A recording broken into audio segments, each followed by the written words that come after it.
Bonjour, bienvenue à Lumière du Monde, votre émission diocésaine. Marie-Josée avec mon collègue Jasmin. Allô? Allô à toi. Au menu de l'émission, on revient sur la Marche nationale pour la vie qui a lieu chaque année à Ottawa. Encore une fois, il y avait une délégation de Québec qui était avec Monseigneur Denis Grondin, qui est maintenant archevêque des Rimouskis. Alors, entrevue avec quelques jeunes et aussi le nonce apostolique Luigi Bonazzi, que tu connais bien. Oui, que j'ai rencontré justement à l'installation de Monseigneur Grondin à Rimouski. Très belle célébration. Et on continue aussi à l'émission avec une entrevue avec Mme Thérèse Nadeau-Lacour, qui a été interviewée par Débra Proulx, notre collaboratrice, étant donné le lancement de son plus récent livre sur la spiritualité mystique de Marie de l'Incarnation. Donc, quelle était cette spiritualité au cœur du travail, au cœur du service, au cœur de la mission. Donc, je vous recommande le livre. Et pour commencer l'émission, 4 octobre, fête de Saint François d'Assise, saint qui inspire toujours beaucoup le pape François. Une petite franciscaine de Marie, sœur Doris Lamontagne, nous parle de ce grand saint. Bonne émission.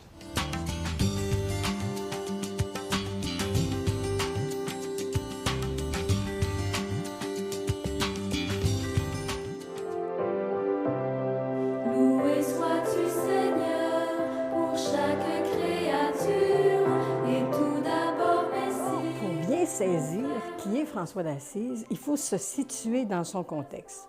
Bon, on sait qu'il est né en 1182. Il va mourir en 1226. Bon, il a vécu environ 44 ans d'âge. C'est d'abord, le contexte familial.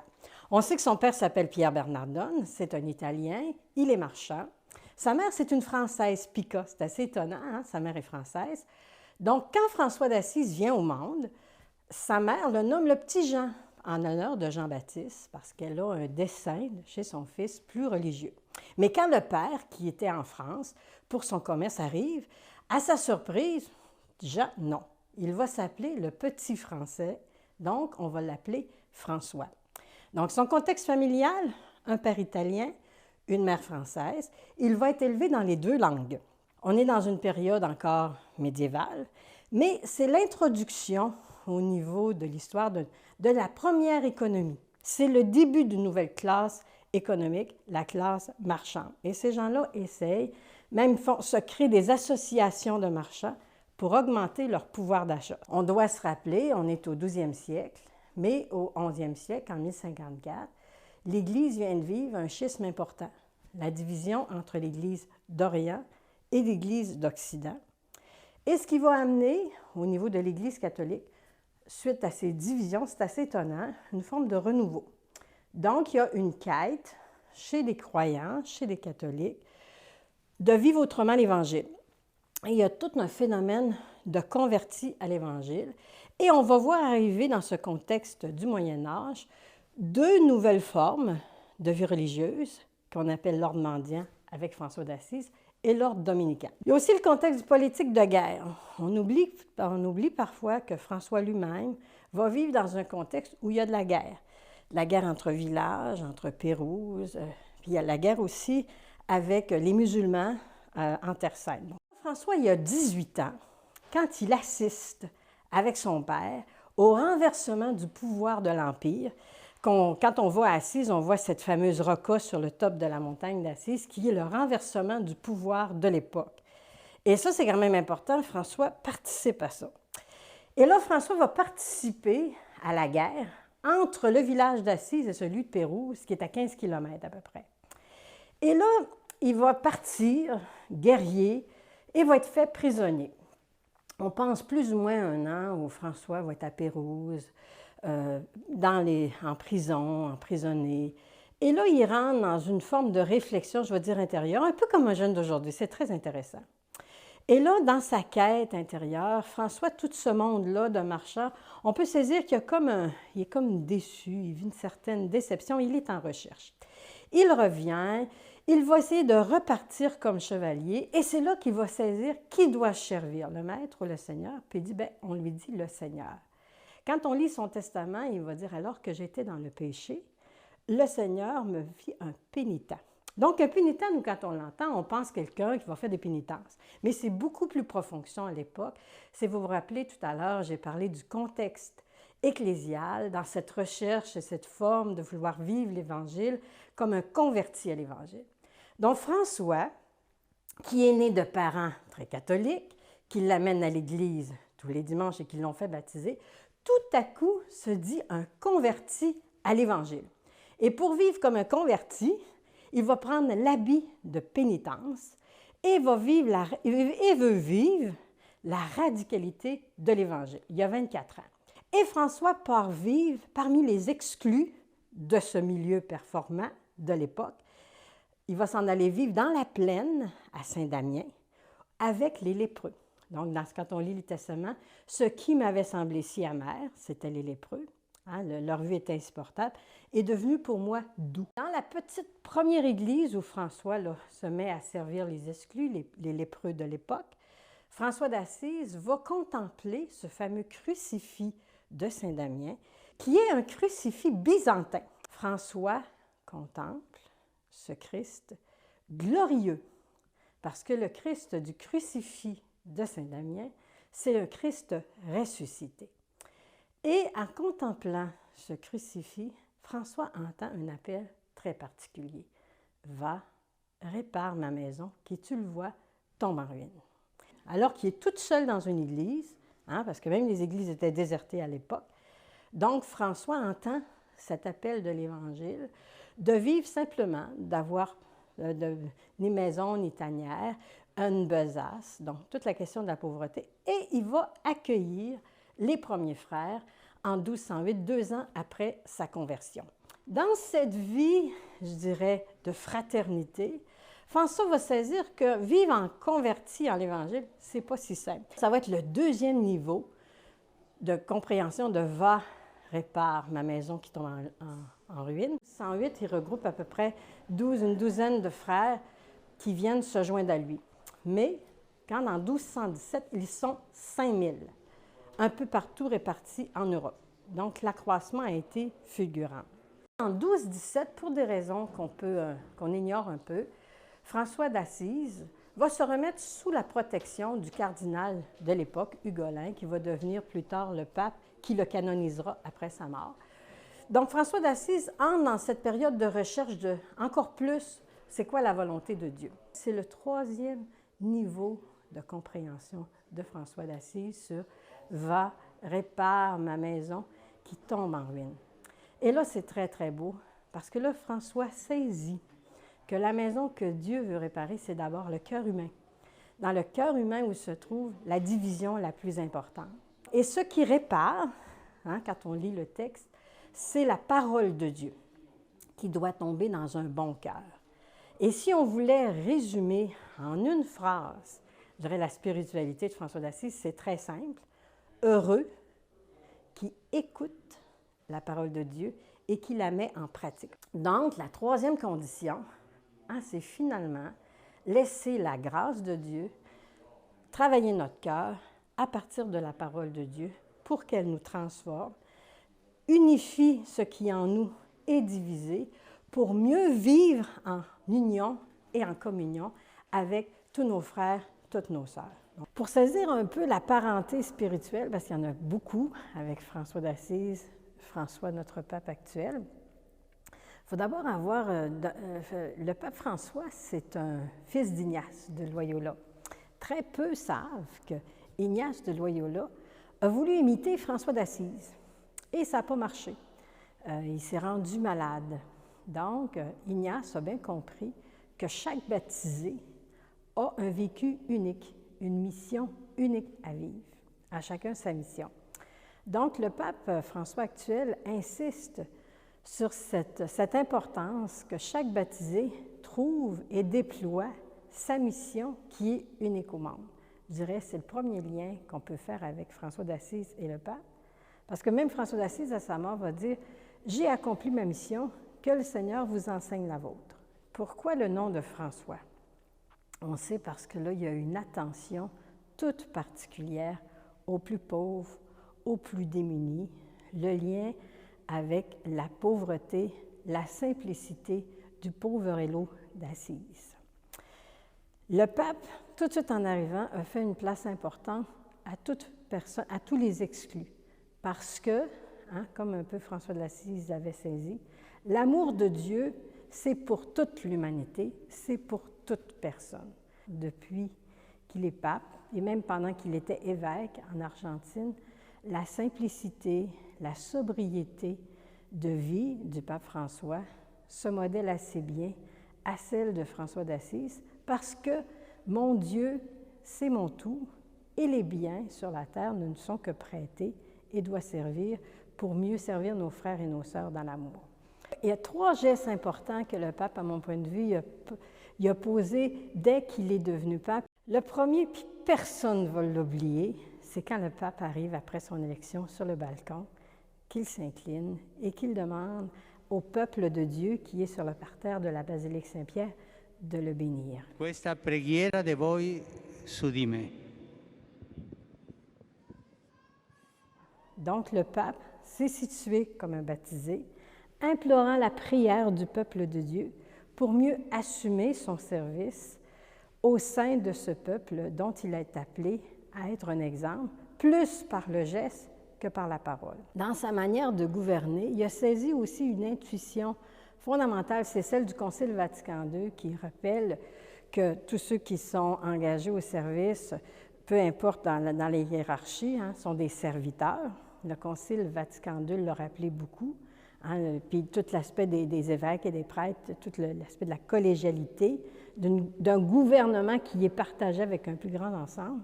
François d'Assise avait aussi saisi ça au Moyen Âge. C'est pour ça que dans la spiritualité et dans les textes de François d'Assise, il va plutôt parler d'être gardien. Donc gardien de cette vigilance à bien vivre la conversion à l'Évangile. Le pape va se présenter devant les médias. Et il vient à peine d'être nommé pape.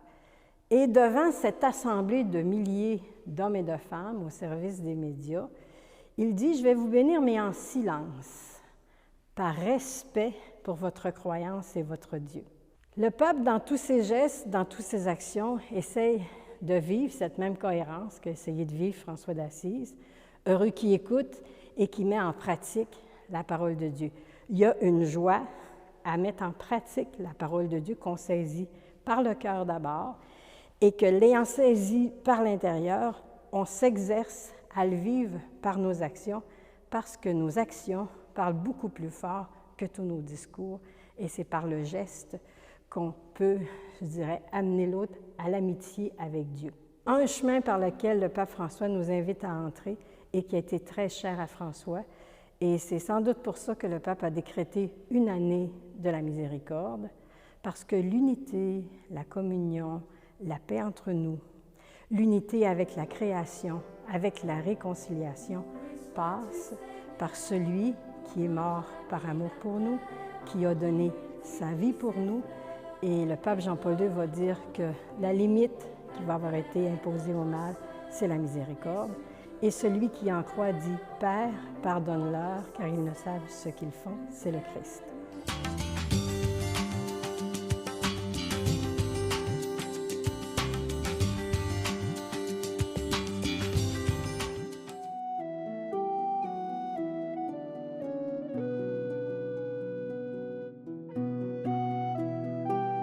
Alors l'idée est venue en fait de France, comme Marie de l'Incarnation. Elle est venue de mon éditeur en France qui m'a dit « Je sais que vous travaillez sur Marie Guyard de l'Incarnation. Elle est peu connue en France et j'aimerais bien qu'on fasse quelque chose ensemble. » Mais il y a de ça 2 ans, donc il n'était pas question à l'époque qu'elle soit canonisée. Et là, il m'a dit « Écoutez, c'est simple, vous faites une biographie de Marie de l'Incarnation, mais à une condition, c'est que ce soit un livre de grande diffusion. » Enfin, pour les personnes intéressées quand même, mais pas un livre académique. Alors, on est parti là-dessus et entre-temps, le pape François a souhaité canoniser Marie de l'Incarnation. Donc, les choses se sont un peu précipitées. Ça devait paraître un peu plus tard, mais enfin, voilà.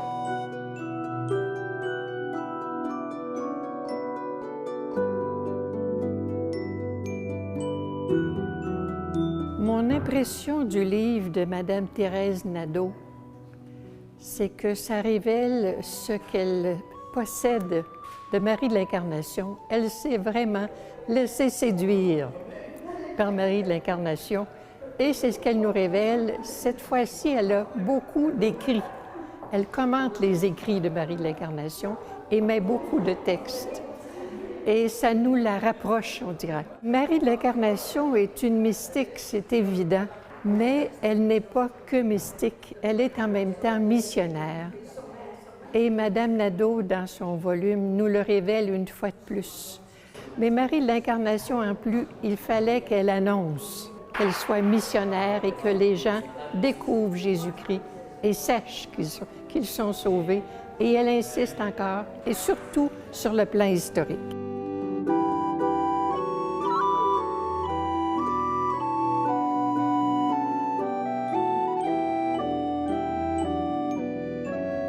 Oui, alors le titre, c'est « Une femme mystique au cœur de l'histoire ». Il y a chaque mot qui compte, là.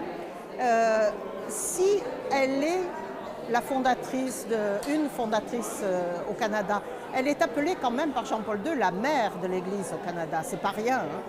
Eh bien, si elle a fait tellement d'actes presque héroïques de pionnière, elle-même nous dit, c'est à cause, la clé est intérieure.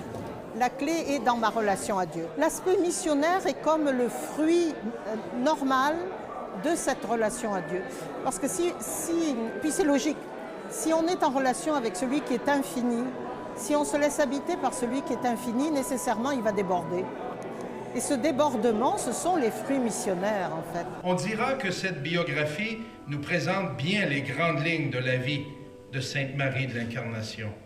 Mais j'ajouterais que cet ouvrage est encore plus qu'une biographie. Car comme nous l'indique déjà son titre, il nous présente Marie de l'Incarnation comme une femme mystique au cœur de l'histoire. C'est, à mon humble avis, le génie de ce volume. On n'a jamais fini de découvrir Marie de l'Incarnation. Et ce qu'on découvre davantage encore dans le volume, c'est que c'est encore actuel. Je l'ai vu l'année dernière parce que j'ai reçu des pèlerins qui venaient à la Porte Sainte. Ils ont été des milliers, comme on sait. Ils passaient par ici. La plupart sont passés par la chapelle des Ursulines. Et avant qu'on leur explique le sens de la Porte Sainte, on leur parlait de Marie l'Incarnation. Parfois, la chapelle était remplie à pleine capacité. Il faisait chaud, c'était fatigant, mais les gens étaient très attentifs, très réceptifs. Et ça nous prouve que la mystique, la mission de Marie de l'Incarnation est encore actuelle.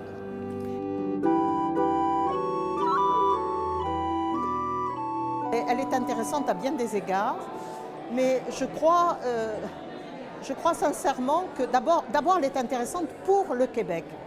Et parce qu'elle est la fondatrice et qu'il y a un souffle qu'elle a donné à la Nouvelle-France et donc au Québec. Et le pape François dit la force de l'Église se trouve dans ses origines. Je crois que, et l'avenir, il dit même l'avenir de l'Église se trouve dans ses origines. Si nous souhaitons un avenir pour l'Église et un avenir qui soit conforme à la foi chrétienne, il faut retrouver ce souffle de l'origine. Et nul mieux que Marie de l'Incarnation nous donne ce souffle même. Ça, c'est un premier point, si vous voulez, presque contextuel pour notre contexte québécois. Mais comme elle a été canonisée, cela veut dire qu'elle a une portée universelle, que le Saint-Père la donne comme modèle de sainteté. Alors, je crois que la réponse a été donnée à votre question par Jean-Paul II le jour de sa béatification. Il l'a dit, si elle est appelée la mère de l'Église en Canada, ce n'est pas d'abord à cause de tout ce qu'elle a pu faire, ses actes, même si c'est cela qui apparaît d'abord. Elle est appelée la mère de l'Église du Canada à cause de l'orientation spirituelle de sa vie. Et il ajoute, c'est pour cela qu'il faut la suivre aujourd'hui, particulièrement parmi les difficultés de notre temps.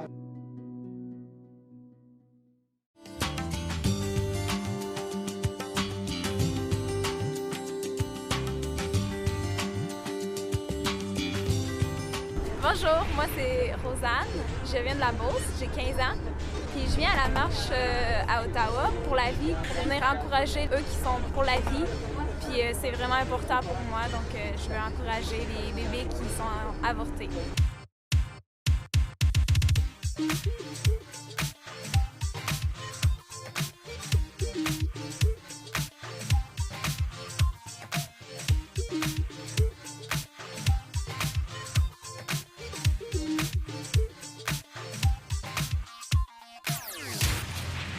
Je m'appelle José Lozère et je viens du Saskatchewan. J'ai 19 ans et en ce moment, on est en train d'aller à la Marche pour la vie en Ottawa pour 2015.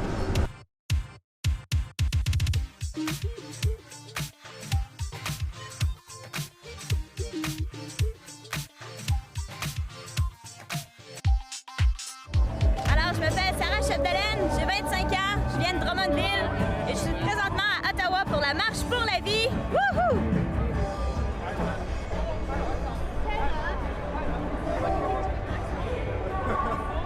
Donc, moi, je suis ici parce que je crois en la vie. Puis, je crois vraiment que l'avortement, c'est qu'on tue une personne humaine. Donc, dès la conception, l'enfant qui est dans le ventre de sa mère est déjà un être humain.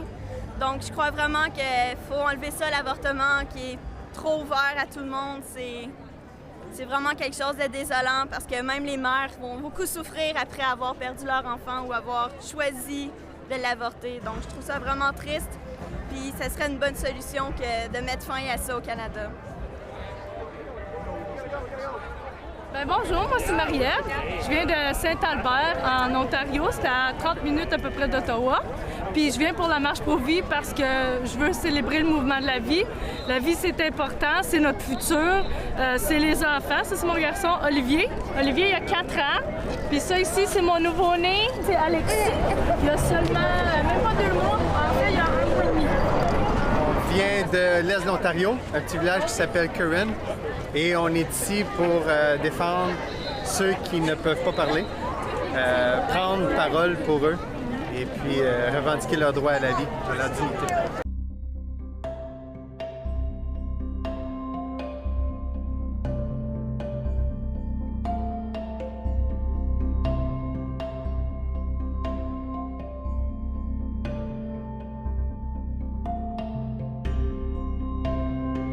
Aujourd'hui, on marche pour dire que nous sommes pour la vie dès son début jusqu'à sa fin. Donc, on marche vers ceux qui sont en train de naître pour les accueillir. On marche vers les âgés pour leur dire on est avec vous, n'importe quelle difficulté, parce que même la saison de la vie qui est l'automne, la fin de la vie, c'est une saison qui a ses mérites, qui a sa belle beauté. Toutes les générations sont représentées, particulièrement la jeunesse qui est ici enthousiaste pour dire choisissons la vie. Choisissons la vie dans toute son ampleur et même dans sa fragilité. On sait que les débuts de la vie, c'est fragile jusqu'à ce que l'enfant naisse et même pendant plusieurs années et à la fin de la vie. Donc, une génération qui dit « je veux choisir la vie, je veux mordre dans la vie » et ça vaut la peine de le dire à nos législateurs, nos gens qui sont responsables de ce bien commun, ce fondement d'une société et d'une culture de la vie reçue, la vie accueillie, la vie donnée. La politique a un objet qui devrait être, disons, en dessus de toute partisanerie, qui est la personne humaine, qui est la communauté. De ce point de vue, il est important de s'engager en politique. Si la politique est service à la communauté, la politique est un acte d'amour, non. Et il faut ne pas faire manquer à la société l'amour de ceux qui vivent pour promouvoir le bien-être, les intérêts, la croissance, le bonheur de la communauté, de la société. On a besoin vraiment de redécouvrir la vocation, la vraie vocation de faire de la vraie politique.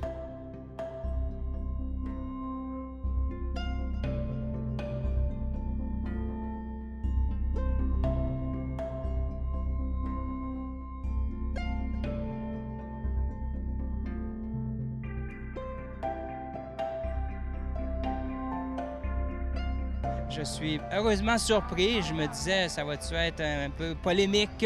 C'est pas cet aspect-là. C'est un aspect de professer une conviction qui est inscrite dans le cœur parce qu'elle est inscrite depuis nos origines et elle vient de loin, elle vient de Dieu.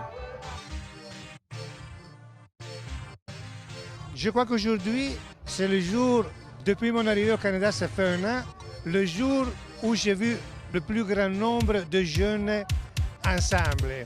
Et de voir que c'est la vie qui rassemble et qui donne du dynamisme, qui met comme un idéal de vie pour lequel combattre, et les jeunes, et vraiment, faisons ce combat ensemble, chers jeunes, pour la vie.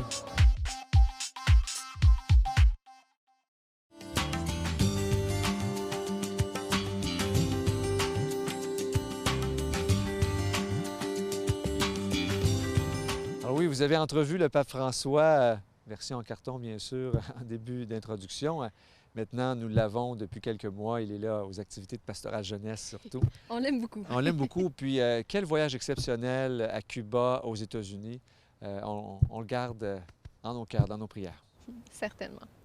La semaine prochaine à l'émission, on vous partage le témoignage de Maria Tevaini, qui est une jeune consacrée de la famille Marie-Jeunesse. Et on a une entrevue également avec le père Frédéric Fornos, qui nous parle de l'apostolat de la prière. Et on continue de parler du partage d'Évangile avec Monseigneur Lacroix, notre archevêque. On se rendez-vous la semaine prochaine.